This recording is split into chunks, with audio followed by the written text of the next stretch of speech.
2025년 오늘 2월 12일입니다.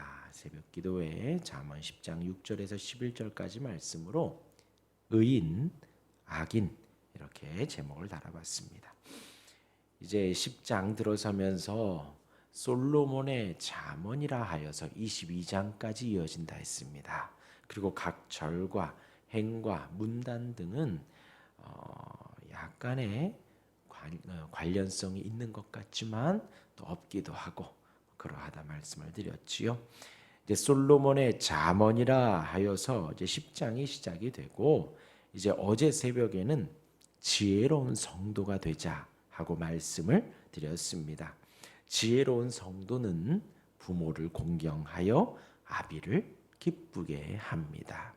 공경이라 함은 마음의 존경을 표하는 것입니다. 그리고 그것은 삶으로 드러나야 하지요. 마음의 존경을 표하면서 삶으로 부모의 말에 순종하여 부모를 기쁘게 하는 것입니다. 그러한 지혜로운 성도가 되고요. 지혜로운 성도는 또한 공의를 따라갑니다. 하나님은 그 의인의 영혼을 지켜주시지요. 공의를 따라가는 그 의인의 영혼을 하나님은 지켜주십니다. 여호와는 나의 목자시니 내게 부족함이 없으리로다 하며 주님이 지켜주신다. 어제 말씀드렸지요. 또한 지혜로운 성도는 주를 섬기는 일에 있어서 부지런히 행합니다. 부지런히 주를 섬기며 여름에도 열심히 추수를 한다 하였죠. 그러나 게으른 자는요, 추수 때에도 그냥 나가서 조금만 일을 해도 수확을 거둘 그러한 추수 때에도 게으른 자는, 미련한 성도는 일을 하지 않는다 했습니다. 지혜로운 성도가 되기를 간절히 바랍니다. 이어서 오늘 본문의 말씀은 의인과 악인을 비교하고 있습니다. 우리 한 절씩 보도록 하겠습니다. 6절에요. 의인의 머리에는 복이 많아 악인의 입은 독을 머금었느니라 합니다. 분명히 의인과 악인이 대꾸를 이루고 있습니다. 의인의 머리에는 복이 많아 악인의 입은 독을 머금었다. 근데 이제 그 대꾸가 약간 좀 갸우뚱합니다. 한번 잘 들어보시기를 바랍니다. 하나님이 의인을 축복하시는데 어디서부터 축복하시느냐? 머리부터 축복합니다. 머리는 우리 신체에서 가장 중요한 부분이지요. 가장 윗부분입니다. 또한 이 머리라는 단어의 뜻에는 근원이라는 의미 또한 담겨져 있습니다. 곧 하나님은 의인을 축복하시되 머리부터 발끝까지 의인을 축복하시되 우리 인생의 근원이 되는 머리부터 축복을 해주신다라는 것입니다. 머리부터 시작하여 근원부터 축복을 하신다는 의미가 이곳에 담겨져 있는 것입니다. 그러나 악인은 입에 독이 있습니다.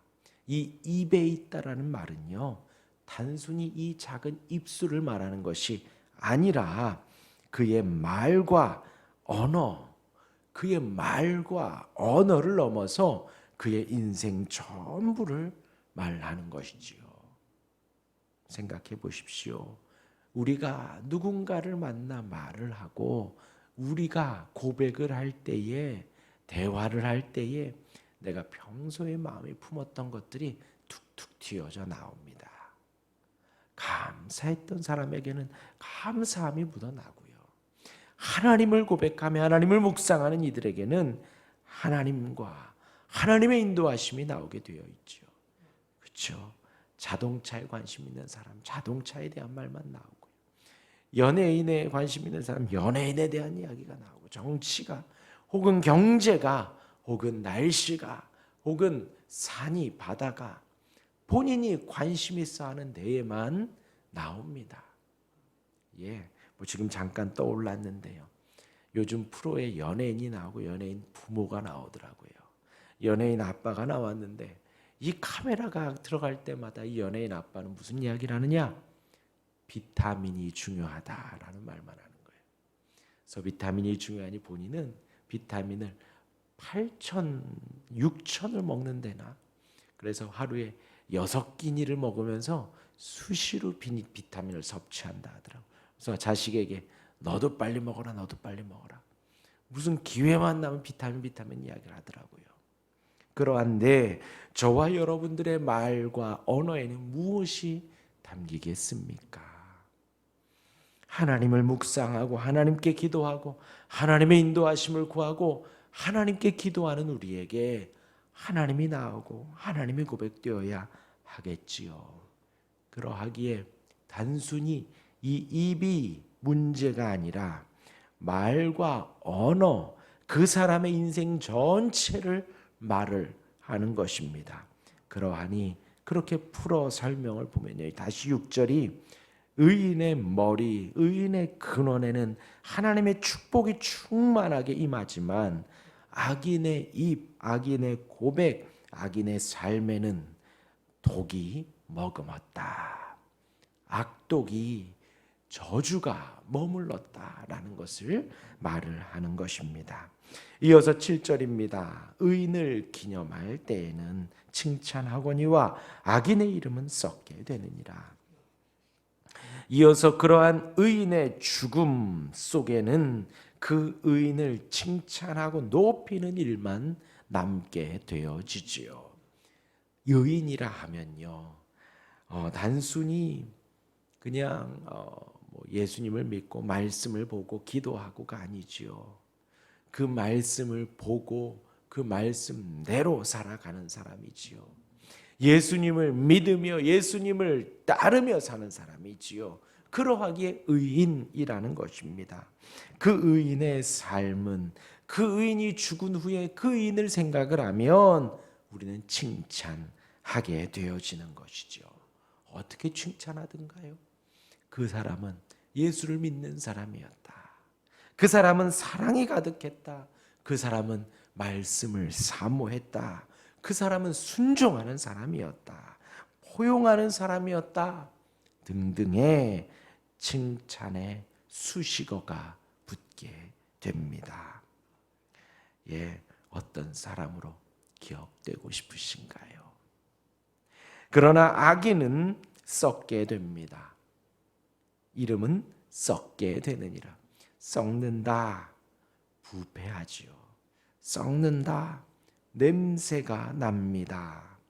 그 사람의 이름을 생각하면 공포가 되고 두려움이 되고 힘겨움이 되고 빨리 사라졌으면 좋겠고 그러한 이름이 된다는 것이지요. 어떠한 사람으로 남고 싶으신가요? 이어서 8절입니다. 마음이 지혜로운 자는 계명을 받거니와 입이 미련한 자는 멸망하리라. 계속해서 의인과 악인에 대한 대조이지요. 마음이 지혜로운 자는 의인을 말을 합니다. 늘 칭찬을 받게 되고 늘 하나님의 복이 임하는 그 사람의 마음은 어떠하지요? 계명을 받는다. 마음이 늘 열려 있습니다. 계속 말씀드리지요. 스폰지처럼 물을 쫙 흡수하는 사람. 하나님의 말씀 앞에 마음을 열고 늘 아멘 아멘 하는 사람입니다. 옳은 말씀, 하나님의 말씀, 사랑의 음성에 늘 아멘 하는 것입니다. 계명을 받는다. 말씀을 이해한다. 단순히 그것을 넘어서지 그것을 말하는 것이 아니지요. 단순히 듣고 이해하고 감동하는 것이 아니라 묵상하며 내 삶에 계속해서 적용해 살아가는 것입니다. 그것이 계명을 받는 삶입니다. 늘 하나님의 말씀을 사모하고 늘 하나님의 말씀을 받기를 사모하며 들으며 순종하기를 소망하는 것이지요. 그것이 아멘하며 듣는 것입니다. 그러나 미련한 자는, 악인은 멸망할 수밖에 없습니다. 왜요? 말씀을 듣기를 거부하고 거절. 말씀 별로 중요하지 않거든요. 내 고집이, 내 아집이, 내 생각이 옳은데요. 누구의 말이 귀에 들어오겠어요? 하나님의 말씀, 하나님의 할아버지의 말씀이라도 지금 내 경험이 중요하고 내가 살아온 인생이 중요하고 내 고집과 아집이 중요하니 딱딱하게 굳어 있으니 계명을 받지 못합니다. 그 인생은 멸망할 수밖에 없지요. 그 인생을 향하여 미련한 자다, 악인이다 라고 말할 수밖에 없는 것입니다. 이어서 9절입니다. 바른 길로 행하는 자는 걸음이 평안하려니와 굽은 길로 행하는 자는 드러나리라. 계속되는 대조입니다. 의인이지요. 의인은 바른 길을 행합니다. 지혜로운 자지요. 계명을 받아 순종하는 사람입니다. 그 사람의 이름을 생각하면 언제든 칭찬이 나오고 그 사람은 머리부터 복이 많은 사람입니다. 그 사람은 하나님의 뜻대로 바른 길을 행할 수밖에 없죠. 아까 말씀드렸죠. 우리가 예수를 믿는다. 무슨 말인가요? 예수님의 말씀대로 순종하는 사람입니다. 우리가 하나님을 사랑한다. 무슨 말인가요? 사랑하는 하나님의 말씀 앞에 순종하여 걸음걸음 행하는 사람입니다. 그러한 사람의 걸음은 평안합니다. 그런 사람의 인생은 평안하지요. 평안하지요. 두려움이 없습니다. 무서움이 없습니다. 평안합니다. 바른 길로 행하는 자, 의인, 지혜로운 자, 그는 하나님의 뜻대로 살아갑니다. 그러하기에 사망의 음침한 골짜기일지라도 평안하고요.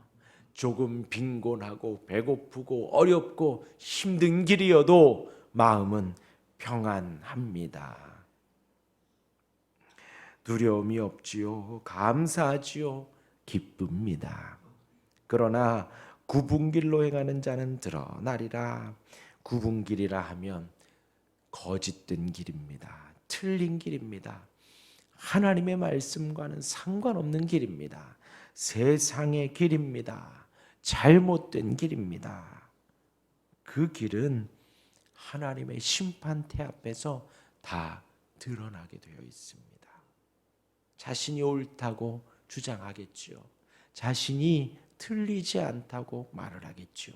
그러나 심판대 앞에서는 모든 것이 드러납니다. 주님의 능하심 앞에서는 모든 것이 다 탈로 되어지게 되어 있습니다. 멸망인 것이지요.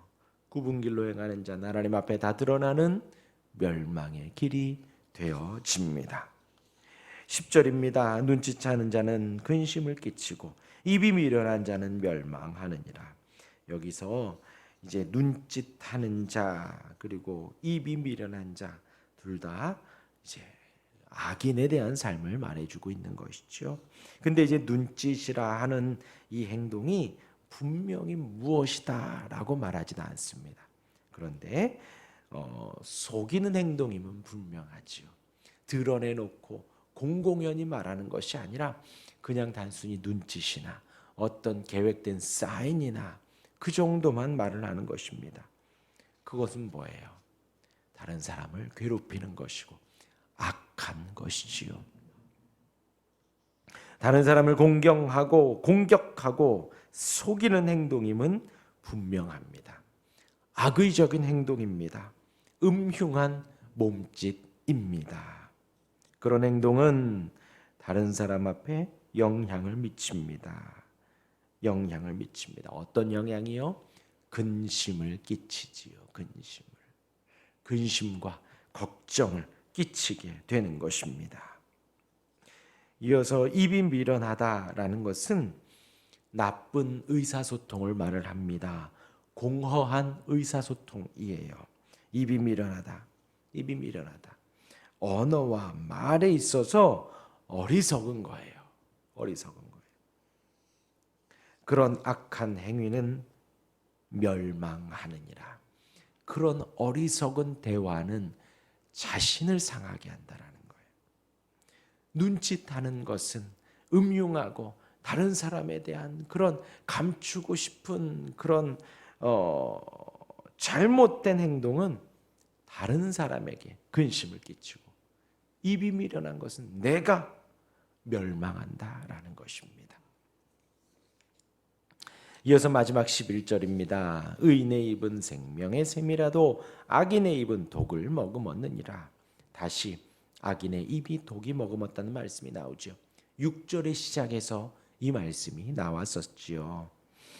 의인의 입과 악인의 입을 강조하고 있는 것입니다. 6절에서도 말하고 지금 11절에서도 말하고, 지금 이 내용들은 다 그 내용을 말하고 있는 것입니다. 의인의 입과 악인의 입이 어떠한지 그렇게 말을 하고 있는 것입니다. 아까 말씀드렸죠. 단순히 언어와 말이 아니라 그랬습니다. 의인의 입이라 하면 그의 삶이 드러나고 그의 인생이 드러난다 그랬습니다. 그러한 의인의 입, 의인의 인생에는 의로움이 묻어나고 공의가 묻어나고 정의가 선포가 되어지지요. 그러한 의인은 생명의 샘이 되어집니다. 생명의 샘이 물이 솟아나는 거예요. 우물물에서 물이 계속해서 나오지요. 솟아나는 것입니다. 솟아나서 다른 사람에게도 생명의 샘이 되어지지요. 그 의인의 입은 서로 축복하는 입이지요. 슬기로운 말을 하게 되고 생명을 전하고 사람을 세워주고 기쁘게 하고 주님의 평안을 전하는 그 의인의 입은 생명의 샘입니다. 생명의 샘. 반면에 악인의 입은 독이 있습니다. 살아있는 사람을 죽입니다. 그런데 의인은요, 죽었던 사람이 살아나죠. 근심 있는 자들이 힘을 얻습니다. 마음의 평안을 누립니다. 그런데 반대로 악인의 입은요, 살아있는 사람을 죽이고요, 기쁜 사람을 어렵게 하고 힘겹게 합니다. 우리 기도합시다. 우리는 하나님의 택함 받은 의인이지요. 하나님이 우리의 머리부터 복을 주십니다. 우리의 이름이 칭송을 받기를 우리가 소망하지요. 그러한 의인은 주의 말씀을 기쁨으로 받습니다. 그런 의인은 남을 세워주고 축복하는 생명의 샘이 되어집니다. 주여, 나로 그러한 의인이 되게 하여 주옵소서. 그러한 의인이 되게 해달라고 기도하는 오늘이 되기를 바랍니다. 기도하겠습니다.